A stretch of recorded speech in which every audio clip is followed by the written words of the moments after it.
ഇദ്ദേഹത്തിന്റെ പേര് മുഹമ്മദ് നിസാമുദ്ദീൻ സുൽത്താൻ ആലുവ. ജീലാനി ഷെരീഫ് എന്ന പേരിൽ ആലുവയിൽ ഒരു ആത്മീയ കേന്ദ്രം നടത്തിപ്പോരുകയാണ് ഇദ്ദേഹം. ഇദ്ദേഹത്തിന്റെ പിതാവാണ് ആ ആത്മീയ കേന്ദ്രത്തിന് തുടക്കമിട്ടത്. അദ്ദേഹത്തിന്റെ മരണശേഷം ഇപ്പോൾ അവിടുത്തെ സുൽത്താൻ ഇദ്ദേഹമാണ്. എല്ലാ ആത്മീയ തട്ടിപ്പ് കേന്ദ്രങ്ങൾ എന്നതുപോലെ ഇതും ഒരു ഗുണ്ടാ കേന്ദ്രമാണ്. നിരവധി അക്രമങ്ങളാണ് ഇവർ നടത്തിയിട്ടുള്ളത്. ചെങ്ങമനാട് പഞ്ചായത്ത് ഓഫീസിലെ അക്രമം മുതൽ തുരുത്ത് ജുമാ മസ്ജിദിലെ അക്രമം മുതൽ അങ്ങനെ നീണ്ടുകിടക്കുന്നു ഇവർ നടത്തിയിട്ടുള്ള അക്രമങ്ങൾ. നമ്മൾ തുടക്കത്തിൽ കണ്ട ആ ചെറുപ്പക്കാരനെ അതിനിഷ്ഠൂരമായി കൊണ്ട് വെട്ടി വീഴ്ത്തുന്നതും ഇവിടത്തെ ഗുണ്ടകൾ തന്നെയാണ്. എന്നാൽ ഒരു മാധ്യമങ്ങളും ഇവരുടെ പേര് പറയില്ല. ഒരു അധികാര കേന്ദ്രങ്ങളും ഇവർക്കെതിരെ നടപടി എടുക്കില്ല. കാരണം അതിനെയെല്ലാം വിലക്ക് വാങ്ങാൻ സാധിക്കുന്ന പണം ഇവരുടെ കയ്യിലുണ്ട്. അതുകൊണ്ടാണ് നാട്ടുകാർ എല്ലാവരും ഒത്തുചേർന്നുകൊണ്ട് ഇവർക്കെതിരെ പ്രതിഷേധ ശബ്ദമുയർത്തിയത്. ആ പ്രതിഷേധ പ്രകടനം ജീലാനി ഷെരീഫിന്റെ 100 മീറ്റർ അടുത്തെത്തിയപ്പോഴേക്കും പോലീസ് അതിനെ തടഞ്ഞു. തുടർന്ന് എല്ലാവരും അവിടെ തന്നെ ഒത്തുകൂടിക്കൊണ്ട് സുൽത്താനെതിരെയുള്ള പ്രതിഷേധ ശബ്ദം ഉച്ചത്തിൽ വിളിച്ചു പറഞ്ഞു. ജാതിമത ഭേദമന്യേ എല്ലാവരും ആ പ്രതിഷേധ സംഗമത്തിൽ ഒത്തുചേർന്നു.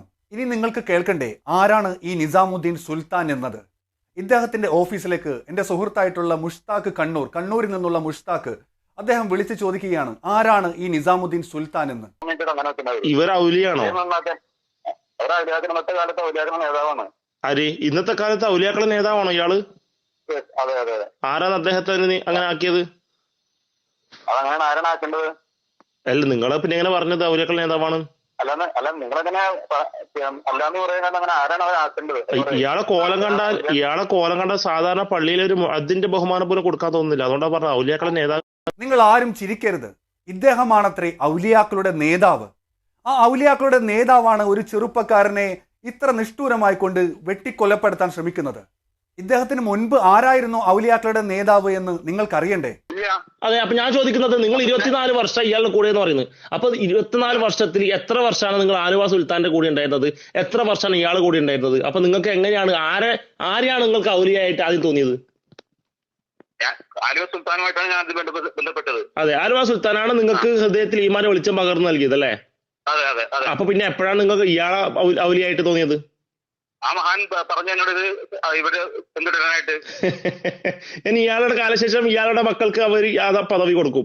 അതായത് ഈ കോൺഗ്രസിന്റെ ഭരണത്തിൽ അച്ഛൻ മരിച്ചാൽ മകൻക്ക് കിട്ടുന്ന മന്ത്രി പദവി, MLA പദവി പോലത്തെ ഒരു പദവിയാണ് നിങ്ങൾക്ക് ഈ മനുഷ്യനുള്ള ഔലിയ എന്ന് പറയുന്ന പദവി അല്ലേ? അതാണ് യഥാർത്ഥ പദവി. ഇദ്ദേഹത്തിന് മുൻപ് ഔലിയാക്കളുടെ നേതാവായിട്ടുള്ളത് ഇദ്ദേഹത്തിന്റെ പിതാവായിരുന്നു. പിതാവ് മരിച്ചു കഴിഞ്ഞ സമയത്ത് ആ ഔലിയ പട്ടം ഇദ്ദേഹത്തിന് കൊടുത്തു എന്നാ പറയുന്നത്. ഇത് വിശ്വസിക്കാനും നിരവധി ആളുകളാണ്. കാരണം ഇവിടെ നടക്കുന്ന മാസാന്ത സ്വലാത്തിൽ പങ്കെടുക്കുന്നതിന് വേണ്ടി മലപ്പുറത്ത് നിന്നും കണ്ണൂരിൽ നിന്നും കാസർഗോഡ് നിന്നും ഒരുപാട് മണ്ടന്മാരാണ് ഈ പരിപാടിയിലേക്ക് വന്നുകൊണ്ടിരിക്കുന്നത്. എന്തായാലും ഇവിടെയുള്ള നാട്ടുകാർ കാത്തിരിക്കുകയാണ് ഈ ആത്മീയ തട്ടിപ്പ് കേന്ദ്രത്തിനെതിരെ സർക്കാർ, നമ്മുടെ പോലീസ് സംവിധാനം എന്ത് നടപടിയെടുക്കുമെന്ന്.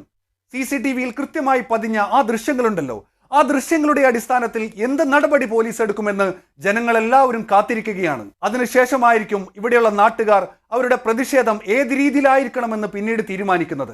നിസാമുദ്ദീൻ സുൽത്താൻ എറിയുന്ന പണച്ചാക്കുകൾ കണ്ടുകൊണ്ട് നമ്മുടെ പോലീസ് സംവിധാനത്തിന്റെ കണ്ണ് മഞ്ഞളിക്കാതിരിക്കട്ടെ, നമ്മുടെ രാഷ്ട്രീയ നേതാക്കളുടെ കണ്ണ് മഞ്ഞളിക്കാതിരിക്കട്ടെ എന്ന് പ്രാർത്ഥിച്ചുകൊണ്ട് നിർത്തുകയാണ്.